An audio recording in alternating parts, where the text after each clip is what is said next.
Hello everyone, welcome to the video lecture series of analogue and digital communication.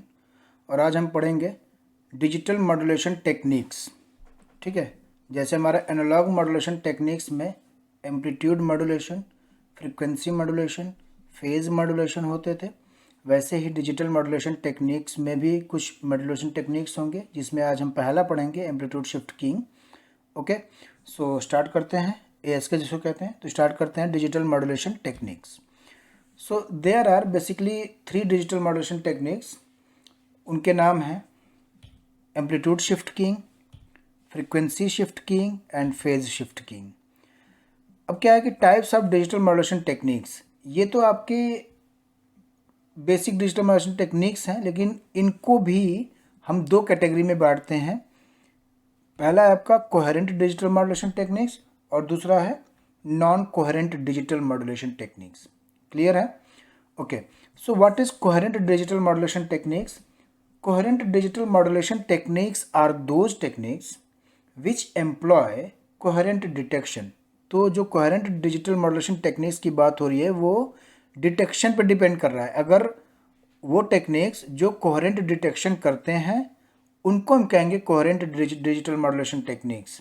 ठीक है, और non coherent digital modulation techniques क्या होते हैं? वो टेक्निक्स जो नॉन कोहेरेंट डिटेक्शन करते हैं उन्हें non coherent digital modulation techniques कहते हैं। ठीक है, अब कोहेरेंट डिजिटल मॉड्यूलेशन टेक्निक्स में कोहेरेंट से आपको पता चल रहा होगा कि सारी चीज़ें कोहेरेंस में होनी चाहिए। कोहेरेंस मतलब सिंक्रोनाइज्ड होना चाहिए। तो कोहेरेंस में क्या होता है कि लोकल कैरियर जो हम जनरेट करते हैं वो फ्रिक्वेंसी में तो सिंक्रोनाइज्ड होना चाहिए, साथ ही साथ फेज में भी सिंक्रोनाइज होना चाहिए, इसलिए इसको कोहेरेंट डिजिटल मॉड्यूलेशन टेक्निक्स कहते हैं। और नॉन कोहेरेंट में ये ज़रूरी नहीं है कि फेज में सिंक्रोनाइज्ड हो। ठीक है, तो नॉन कोहेरेंट जो आपका डिजिटल मॉड्यूलेशन टेक्निक्स हैं वो बहुत सिंपल होते हैं, क्योंकि फेज सिंक्रोनाइजेशन की ज़रूरत नहीं होती है। लेकिन ड्रॉबैक क्या है कि प्रोबेबिलिटी ऑफ एरर बढ़ जाता है। अगर आप non coherent digital modulation technique use करते हैं तो प्रोबेबिलिटी ऑफ एरर बढ़ जाता है। अब एक टर्म आपका आ रहा है प्रोबेबिलिटी ऑफ एरर। ठीक है, अब हम वहाँ पे क्या कह रहे थे एनालॉग कम्युनिकेशन में कि अगर ट्रांसमीटर कैरियर से जो आपका लोकल ऑसिलेटर से जनरेटेड कैरियर है रिसीवर पे वो फेज सिंक्रोनाइज्ड नहीं है तो आपका सिस्टम सिंपल तो हो जाता है, लेकिन सिस्टम कॉम्प्लेक्स बहुत हो जाता है। ठीक है, डिमॉड्यूलेशन आपका बहुत सिंपल हो जाएगा, लेकिन सिस्टम बहुत कॉम्प्लेक्स हो जाता है। एरर वगैरह वहाँ पे भी आती हैं।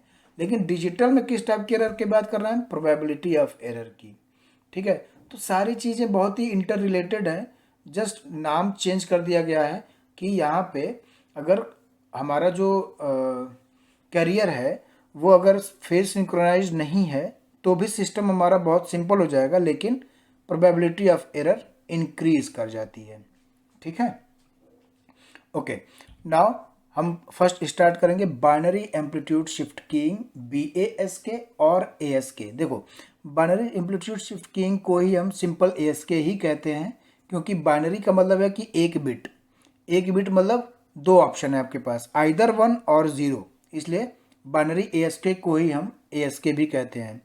ओके, तो एम्पलीट्यूड शिफ्ट कीइंग की डेफिनेशन क्या है कि in ASK binary 1 is represented by presence of carrier and binary 0 is represented by absence of carrier।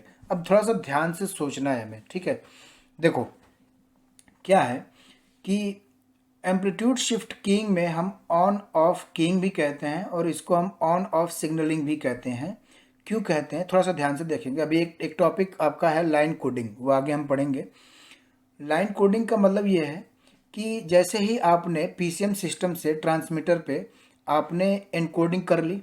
ठीक है, आपने एनकोडिंग कर ली, सैम्पलिंग कर लिया, क्वांटाइजेशन कर लिया और एनकोडिंग कर ली। एनकोडिंग करने के बाद आपका डेटा डिजिटल में कन्वर्ट हो जाता है। ठीक है, 010111 के फॉर्म में बिट्स में वो आ जाता है, लेकिन हम बिट्स को ट्रांसमिट नहीं कर पाते।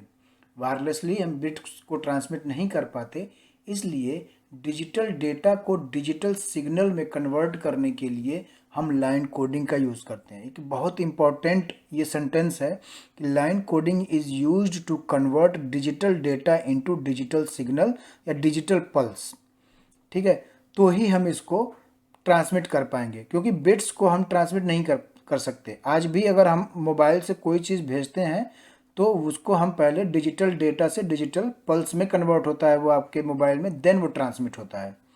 ओके, तो इसलिए जो ऑन ऑफ सिग्नलिंग है वो आपका 0101 पल्स के फॉर्म में दिख रहा होगा आपको। ये पल्स इसीलिए दिखाई दे रहा है क्योंकि डिजिटल डेटा को डिजिटल सिग्नल में कन्वर्ट किया गया है, और वो भी ऑन ऑफ सिग्नलिंग यूज़ करते हुए। A lot of line codings techniques हैं हमारे पास, bipolar NRZ, RZ, Manchester, AMI, बहुत सारे हैं। तो इसमें से हमने एक ऑन ऑफ सिग्नलिंग लिया है, ठीक है, सिलेक्ट किया हुआ है। अब बार बार मैं कहूँगा कि बाइनरी 1 इज़ रिप्रेजेंटेड बाई, क्यों कहूँगा, क्योंकि मेरा जो ओरिजिनल डेटा है वो बाइनरी में है, 1 और 0 में है, ठीक है। तो उसी को मैं बार बार रिप्रेजेंट करूँगा कि binary 1 is represented by presence of carrier modulation के बाद, और binary 0 is represented by absence of carrier modulation के बाद, ठीक है। तो ये मैं बार बार याद दिलाता रहूँगा। डेफिनेशन भी इसी तरीके से है स्टैंडर्ड्स बुक्स में कि binary 1 is represented by presence of carrier और binary 0 is represented by absence of carrier modulation के बाद। तब देखेंगे यहाँ पे मैंने एक सिग्नल लिया है 0101 करके, एक ऑन ऑफ सिग्नलिंग है। ऑन ऑफ क्यों है, क्योंकि 0 पे वोल्टेज 0 दिया हुआ है और 1 पे वोल्टेज 1 वोल्ट दिया हुआ है या प्लस वोल्ट दिया हुआ है, ठीक है। 0 पे 0 वोल्टेज दिया हुआ है, क्लियर है। और यहाँ पे हमारा जनरली जो कैरियर यूज़ करते हैं AC cos 2 pi FCT analogue में ही रहेगा वो। अब जो डेफिनेशन कहती है कि होता क्या है, MT इंटू CT करते हैं, ठीक है। तो 0 जहाँ पे है वहाँ पे हमने 0 वोल्ट दिया हुआ है, तो 0 वोल्ट से कैरियर मल्टीप्लाई होगा तो क्या होगा, 0 हो जाएगा। तो इसीलिए binary 0 is represented by absence of carrier. और बाइनरी 1 पे हमने जब लाइन कोडिंग यूज़ करी ऑन ऑफ सिग्नलिंग, तो बाइनरी 1 पे हमने उसको 1 वोल्ट दे दिया, फॉर एग्जांपल 1 वोल्ट, 5 + 5 वोल्ट भी आप दे सकते हो, मैं यहाँ पे 1 वोल्ट ले रहा हूँ, तो 1 वोल्ट दिया है। तो 1 वोल्ट से अगर आपका AC cos 2 pi FCT multiply होगा तो क्या होगा, AC cos 2 pi FCT आएगा, तो प्रेजेंस ऑफ कैरियर हो गया। इसीलिए डेफिनेशन है कि in ASK binary 1 is represented by presence of carrier and binary 0 is represented by absence of carrier. Signal कैसा होगा इसका आप देखेंगे, ध्यान से देखेंगे, जब मैं सिग्नल दिखा रहा हूँ आप ध्यान से देखिए ASK कैसे होगा। बाइनरी 0 पे 0 हो गया, बाइनरी 0 के लिए एब्सेंस हो गया कैरियर, बाइनरी 1 के लिए ये presence of carrier, same carrier presence है, बाइनरी 0 के लिए एब्सेंस ऑफ कैरियर, बाइनरी 1 के लिए प्रेजेंस ऑफ कैरियर, बाइनरी 0 के लिए एब्सेंस ऑफ कैरियर, बाइनरी 1 के लिए presence of carrier and binary 0 के लिए एब्सेंस ऑफ कैरियर। तो अगर आप बीटेक स्टूडेंट्स हैं और आपने लेबोरेटरी में इसको परफॉर्म किया होगा तो आपने देखा होगा कि इसी तरीके से सिग्नल आपको ASK का शो होता है, ठीक है। तो ये है आपका amplitude shift keying modulated signal digital modulation techniques जो है आपकी बाइनरी ASK, ओके, जहाँ पे हम 2 बिट आइदर 1 आइदर 0 ट्रांसमिट करेंगे, ठीक है। अब generation of ASK signal, generation में हमारे पास मैसेज होगा जो कि ऑन ऑफ सिग्नलिंग यूज़ करेंगे 0101, बाइनरी 0 के लिए 0 वोल्ट, बाइनरी 1 के लिए +1 वोल्ट, इस तरीके से। और प्रोडक्ट मॉड्यूलेटर यूज़ करेंगे जो प्रोडक्ट या जो मल्टीप्लाई करेगा AC cos 2 pi FCT को। और आउटपुट में क्या आएगा हम देखेंगे, बाइनरी 1 के लिए S1T लिखेंगे, मॉड्यूलेशन के बाद एक रिप्रेजेंटेशन है मॉड्यूलेटेड सिग्नल के लिए कि बाइनरी 1 के लिए हम S1T मॉड्यूलेटेड रिप्रेजेंट कर रहे हैं मॉड्यूलेशन, और उसकी वैल्यू क्या आएगी, प्रेजेंस ऑफ कैरियर। और बाइनरी 0 के लिए S2T लिखेंगे और वो होगी एब्सेंस ऑफ कैरियर, मतलब 0। बस इतना ही है, बहुत सिंपल है ना, ठीक है। ये जनरेशन आपका हो गया। Now the demodulation of ASK coherent detection, ठीक है। कोहेरेंट डिटेक्शन में ये मान के चलेंगे कि फेज भी सिंक्रोनाइज्ड होगा और फ्रीक्वेंसी भी, जो आपका कैरियर है। अब डिटेक्शन के लिए या डिमॉड्यूलेशन के लिए मैंने बताया था कि जो इनपुट होगा वो आपका मॉड्यूलेटेड सिग्नल होगा, ठीक है। ASK, सॉरी यहाँ पे मैसेज छूट गया है, वो मैसेज एम्प्टी रह गया है, BASK को ध्यान देंगे हम, मैसेज सिग्नल नहीं होगा, मॉड्यूलेटेड सिग्नल होगा। और वो मॉड्यूलेटेड सिग्नल क्या है आपका ASK 1 S1T जो है AC cos 2 pi FCT, और 0 के लिए S2T जो है आपका 0 है, ठीक है। ये है modulated signal. Product modulator use कर रहे हैं AC cos 2 pi FCT से, एक इंटीग्रेटर यूज़ कर रहे हैं डिजिटल में। जब हमारा डेटा डिजिटल में है और हम उसको रिसीव कर रहे हैं तो लो पास फिल्टर की जगह पे हम इंटीग्रेटर यूज़ करते हैं। तो ये भी as a low pass filter ही काम करता है, लेकिन जो आपका डेटा का फॉर्मेट है वो चेंज हो चुका है, वो डिजिटल में है, दैट्स वाई यहाँ पे इंटीग्रेटर यूज़ हो रहा है। तो प्रोडक्ट मॉड्यूलेटर का जो आउटपुट है वो क्या आएगा आपको, ये बार बार कराया जा चुका है, it is nothing but the, यहाँ तक देखें अगर आप थोड़ा सा ध्यान दो, थोड़ा सा ध्यान देंगे, आप थ्रेशोल्ड कंपैरेटर को हटा दो, अगर थ्रेशोल्ड कंपैरेटर को मैं अगर हटा देता हूँ तो ये है क्या, ये सिंक्रोनस डिटेक्टर नहीं है। आपको पढ़ाया नहीं गया सिंक्रोनस डिटेक्टर, बार बार पढ़ाया गया, ये सिंक्रोनस डिटेक्टर है। यहाँ पे मल्टीप्लायर होगा, यहाँ पे लो पास फिल्टर होगा, ये आउटपुट होगा। तो वहीं पे डिजिटल होने की वजह से थ्रेशोल्ड कंपैरेटर लग गया है। ठीक है, तो चीज़ों को थोड़ा सा इंटर रिलेट करके चलेंगे तो चीज़ें बहुत टफ नहीं होंगी, याद करने की ज़रूरत नहीं पड़ेगी, बहुत रटने की ज़रूरत नहीं पड़ेगी। तो ये सिंक्रोनस डिटेक्टर ही है। ठीक है, तो प्रोडक्ट मॉड्यूलेटर में मल्टीप्लाई होगा आपका AC cos 2 पाई FCT। तो हम ये कह रहे हैं कि अगर बाइनरी 1 जा रहा है, अगर क्योंकि एक टाइम पे एक ही बिट जाएगी, तो अगर बाइनरी 1 से जो मॉड्यूलेटेड सिग्नल है वो क्या है, S1T AC cos 2 pi FCT। तो अगर AC cos 2 पाई FCT जा रहा है, ट्रांसमिट हो रहा है, रिसीव हो रहा है, तो प्रोडक्ट मॉड्यूलेटर का आउटपुट क्या आएगा, AC square cos square 2 pi FCT आएगा कि नहीं आएगा, बिल्कुल आएगा, देखिए ध्यान से। और अगर बाइनरी 0 जा रहा है तो वहाँ पे 0 वोल्ट है तो 0 आ जाएगा। डाउट नहीं होना चाहिए, यहाँ पे बहुत ही क्लियर चीज़ें हैं। ठीक है, सिंक्रोनस डिटेक्टर में ये बार बार कराया गया है। ठीक है, तो ये है आपका प्रोडक्ट मॉड्यूलेटर का आउटपुट। ओके, अब बहुत ही सिंपल सा है कि लो पास फिल्टर से क्या पास करेगा।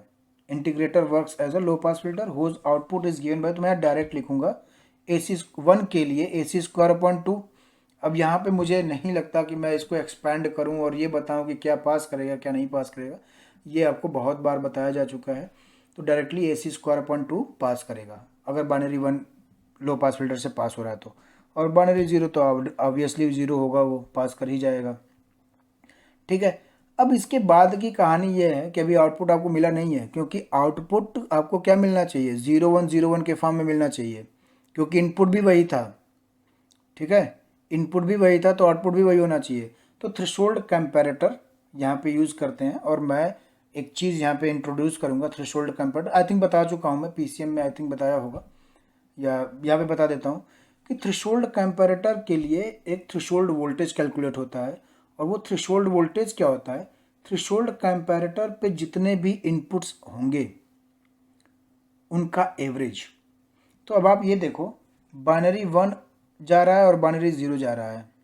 ठीक है, तो इन दोनों का एवरेज कितना होगा, AC स्क्वायर अपॉन 4 ऑब्वियसली, इसलिए यहाँ पे लिखा हुआ है, ब्लॉक डायग्राम में देखेंगे, VTH is equal to AC square upon 4।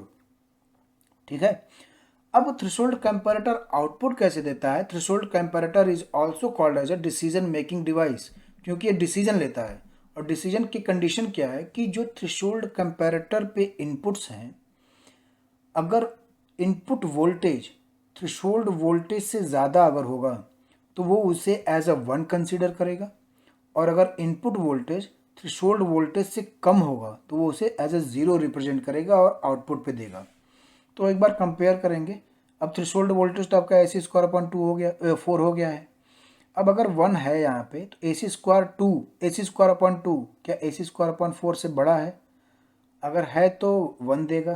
तो ऑब्वियसली 1 ही हमने ट्रांसमिट किया था और 1 ही रिसीव हो रहा है इसके लिए, दैट मीन्स क्लियर है कि सही रिसीव हो रहा है।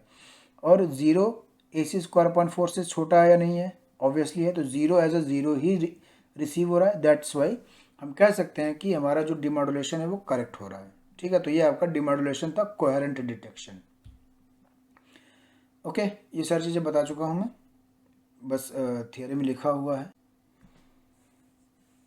Quadrature null effect verification. ठीक है, तो अगर हम ये कहते हैं कि अगर हम जो नॉन कोहेरेंट अगर करते हैं तो यही चीज़ है कि फेज सिंक्रोनाइज्ड नहीं होगा, तो उसमें हम क्वाड्रेचर नल इफेक्ट ही वेरीफाई कर लेते हैं। तो मल्टीप्लायर का जो आउटपुट आएगा वो AC square cos 2 pi FCT plus 5 cos 2 pi FCT होगा, और 0 के लिए 0 और 2/2 से मल्टीप्लाई कर लेंगे, ये बार बार हमने किया हुआ है। तो यहाँ पे क्या क्या पास करेगा वो देख लेंगे। 2/2 से 2 cos A cos B से हमने ये एक्सपेंड किया है, आप देख सकते हैं। लो पास फिल्टर से क्या पास करेगा, हाई फ्रिक्वेंसी पास नहीं करेगी, cos फाई पास करेगा। तो लो पास फिल्टर का जो आउटपुट आएगा आपका AC² cos फाई, और ज़ीरो के लिए ज़ीरो आएगा। ठीक है, तो आप देखेंगे कि अगर फाई की वैल्यू कहीं पे भी 90 डिग्री अगर हो जाती है तो वन, जो बाइनरी वन हमने ट्रांसमिट किया था, वो एज अ ज़ीरो रिसीव होगा, और ज़ीरो तो ज़ीरो रिसीव हो ही रहा है, तो एरर क्या आ गया, बाइनरी वन हमारा एज अ ज़ीरो रिसीव हो रहा है। That means quadrature null effect हमारा यहाँ पे हो रहा है।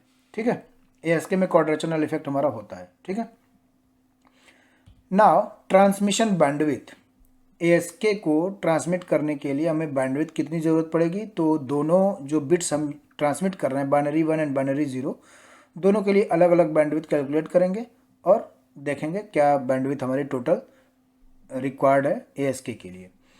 तो बाइनरी वन जो अगर हम ट्रांसमिट करते हैं तो इसकी जो बैंडविथ रिक्वायरमेंट होगी, आप देख सकते हो फूरियर ट्रांसफॉर्म हमने लिया है बैंडविथ कैलकुलेट करने के लिए, और वो आएगा आपका, ये मैसेज है, मैसेज का फूरियर ट्रांसफॉर्म आपका ये दिखाई दे रहा है। और जब ये मैसेज कैरियर को मॉड्यूलेट करेगा AC cos 2π FCT से, तो यही जो आपका डायग्राम है, बार बार हम लोग इसको कर चुके हैं। एक बार FC से ट्रांसमिट होगा, एक शिफ्ट होगा, और एक बार -FC से। तो हमने FC से शिफ्ट किया क्योंकि हमें बैंडविड्थ चाहिए, तो पॉजिटिव वाला ही देख रहे हैं। तो FC -1/TB, FC +1/TB, तो बैंडविड्थ कितनी आएगी, 2/TB। अभी सिर्फ इसके लिए है 2/TB। Transmission of zero, since there is no presence of carrier, so no bandwidth is required for the transmission of zero. तो दोनों को जब ऐड करेंगे, so ASK requires the bandwidth of 2/TB and which is nothing but the 2RB। ठीक है, तो ये याद रखेंगे। अब थोड़ा सा रिलेट करेंगे कि 2RB ये है, और एनालॉग में क्या होता था, एम्पलीट्यूड मॉड्यूलेशन में ट्वाइस ऑफ मैसेज सिग्नल। तो क्या ये वो नहीं, वही नहीं है, मैसेज की यहाँ पे बिट रेट कितना है, TB, तो फ्रीक्वेंसी कितनी हो गई, 1/TB। क्लियर है, और twice of 1/TB nothing but twice of RB, और वहाँ पे क्या था, ट्वाइस ऑफ FM। तो क्या दोनों चीज़ें सेम नहीं दिख रही हैं, तो बहुत याद करने की ज़रूरत है नहीं है। ठीक है, आप समझ के चलिए, चीज़ें ऑटोमेटिकली याद रहेंगी। तो बैंडविड्थ कितनी चाहिए ASK के लिए, 2RB। अब एनर्जी पर बिट, वहाँ हम कैलकुलेट करते थे क्या, पावर कैलकुलेट करते थे। यहाँ पे हम कैलकुलेट करते हैं एनर्जी, कि हर एक बिट को ट्रांसमिट करने के लिए कितनी एनर्जी चाहिए। तो ट्रांसमिशन ऑफ वन, तो अब आपको सिग्नल सिस्टम में एनर्जी कैलकुलेट करने के लिए किसी भी सिग्नल के लिए फार्मूला यही होगा, S1² dt, और उस टाइम पीरियड के लिए जिस टाइम पीरियड में वो सिग्नल है। तो देखेंगे हमारा सिग्नल 0 से TB के लिए ही है, जो ना message signal binary one TB के लिए है। तो 0 से TB S1² dt, और S1t क्या है हमारा, AC cos 2π FCT, उसको हमने यहाँ पुट कर दिया है, तो AC² cos² 2π FCT। अगेन हमने इसको एक्सपैंड कर दिया है, AC²/2 1 + cos 4π FCT, और हमने थोड़ा सा इसको और एक्सपेंड कर दिया इंटीग्रेशन में, प्लस वाले को और एक्सपेंड कर दिया है। अब करना ये है, देखना ये है कि आउटपुट क्या आएगा एनर्जी का, energy for transmission of one. तो जो सेकेंड टर्म है ना, वो ज़ीरो हो जाता है। क्यों हो जाता है, आप देखेंगे, cos 4π FCT is a periodic function with time period of 1/FC। और ये आपने देखा होगा cos 2π FNT, जो इस तरीके से होते हैं, उनका जो एरिया होता है वो ज़ीरो आता है ना, इस वजह से ये ज़ीरो हो जाता है। और एनर्जी पर बिट में जो बाइनरी वन के लिए एनर्जी यूज होगी वो होगी AC² TB/2। ये तो आप सोचिए कि रट ही लीजिए कि EB = AC² TB/2, एनर्जी पर बिट, ये रट लीजिए आप, टिप पे होना चाहिए। और ट्रांसमिशन ऑफ ज़ीरो के लिए क्या एनर्जी होगी, ज़ीरो, क्योंकि कोई कैरियर ही प्रेजेंट नहीं है, मॉड्यूलेशन है ही नहीं, ज़ीरो हो रहा है। तो बाइनरी वन के लिए एनर्जी कितनी है, AC² TB/2, और बाइनरी ज़ीरो के लिए ज़ीरो। तो ये एनर्जी पर बिट टॉपिक हो गया। Now the constellation diagram. Constellation diagram is a representation of a signal modulated by a digital modulation scheme. तो constellation diagram अगर आपसे पूछा जाए कि किसका हम ड्रॉ करते हैं, तो सिर्फ आप यही बताएंगे कि वो सिग्नल जो कि मॉड्यूलेटेड है डिजिटल मॉड्यूलेशन टेक्निक से, उन्हीं का कॉन्स्टलेशन डायग्राम हम ड्रॉ कर सकते हैं। दूसरी चीज़, कॉन्स्टलेशन आपने नाम सुना होगा, पैटर्न ऑफ स्टार्स, उसी से लिया गया है ये नाम। कॉन्स्टलेशन डायग्राम आपका क्या कहता है कि it displace the signal as a 2 dimensional XY plane scattered diagram in the complex plane at symbol sampling instant. अभी हम ड्रॉ करेंगे, देखेंगे। Constellation diagram can be use to recognise the type of interference and distortion in a signal. तो क्यों use होता है constellation diagram? अभी तो ये एक बाइनरी ASK है, और जब हम 64 ASK या 128 ASK की बात करेंगे तो रिसीवर पे हमें उनके पैटर्न देख के ही पता चल जाता है, उससे पता लगा लेते हैं कि किस टाइप का इंटरफेरेंस है। जैसे अभी डिजिटल कम्युनिकेशन में एक बहुत ही इंपॉर्टेंट इंटरफेरेंस होता है इंटर सिंबल इंटरफेरेंस, ISI। तो उसका पता भी हम इसी से लगा लेते हैं, कॉन्स्टलेशन डायग्राम से ही, कि किस टाइप का डिस्टॉर्शन है या किस टाइप का इंटरफेरेंस है। ISI बहुत इंपॉर्टेंट टॉपिक है, नैक्विस्ट क्राइटेरियन से उसको कम करते हैं, रोला फैक्टर वगैरह हैं यहाँ पे, ठीक है। तो वो देखेंगे हम आगे के लेक्चर्स में। बाकी यहाँ पे देखते हैं कि कॉन्स्टलेशन डायग्राम से हम टाइप ऑफ इंटरफेरेंस और डिस्टॉर्शन इन अ सिग्नल हम पता लगा लेते हैं, ठीक है। नाउ कैसे ड्रॉ करते हैं कॉन्स्टलेशन डायग्राम ऑफ ASK, वो देखेंगे। तो ASK signal can be represented as, one को कैसे रिप्रेजेंट करते हैं मॉड्यूलेशन होने के बाद, S1T। उसका एक्सप्रेशन क्या है? Presence of carrier AC cos 2 pi FCT। और क्या हम AC cos 2 पाई FCT को √2 EB/TB लिख सकते हैं? कहाँ से आया ये √2 EB/TB? दिखा देता हूँ, ये देखिए, EB = AC² TB/2 है ना, तो यहीं से AC की वैल्यू ले ली गई है, √2 EB/TB, ठीक है। तो इसीलिए कह रहा था कि ये याद होना चाहिए, बार बार ये इसका यूज़ होगा, ठीक है। तो इसको AC की जगह पे हमने √2 EB/TB कर लिया है, और ज़ीरो के लिए कोई रिप्रेजेंटेशन नहीं है, ज़ीरो ही है, ठीक है, क्योंकि है ही नहीं, कैरियर है ही नहीं, प्रेजेंस नहीं है। अब हम आपको पता है कि एनर्जी का फार्मूला ये होता है, S1² T/dt = एनर्जी पर बिट। तो S1² की जगह पे अब हम ये रखेंगे, S1T की जगह पे अब हम थोड़ा सा ये रख के देखेंगे, तो आगे देखते हैं। S1T की वैल्यू मैंने रख दी यहाँ पे, स्क्वायर करेंगे, यहाँ पे स्क्वायर करने के बाद 2 EB/TB cos² 2 pi FCT dt होगा, क्लियर है।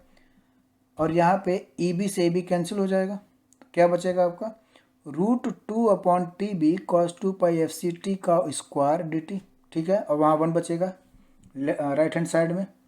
यहाँ तक क्लियर होना चाहिए, एक बार आप फिर से देख लीजिए क्या क्या हुआ है। पहले स्क्वायर किया, फिर उसी को अगेन होल स्क्वायर के फॉर्म में रख दिया। क्यों रखा है वो मैं आपको दिखा देता हूँ।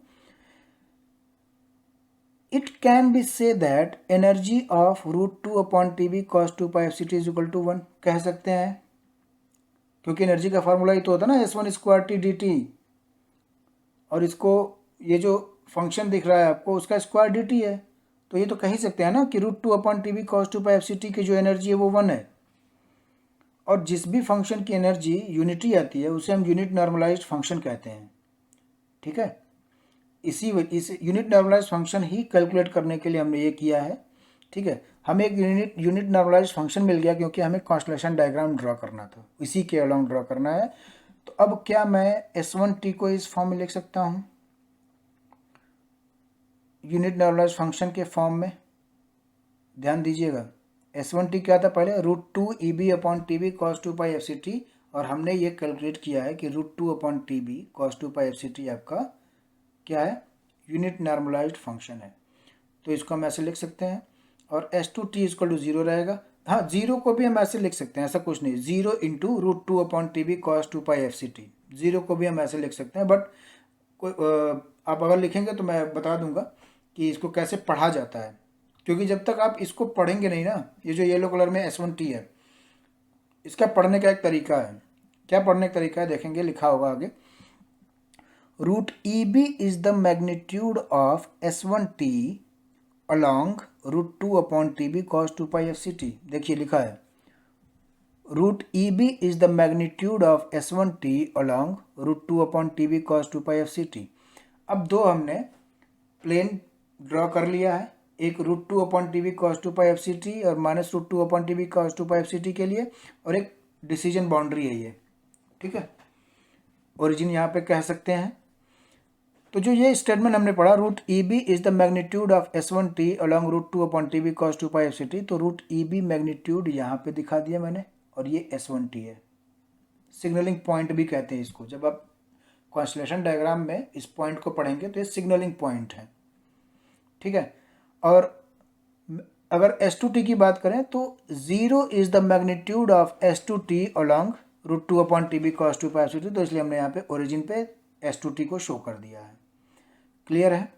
अब इस जो आपके सामने ये दिख रहा है कॉन्स्टलेशन डायग्राम, इसमें कुछ ऑब्जर्वेशंस हैं, वो देखेंगे।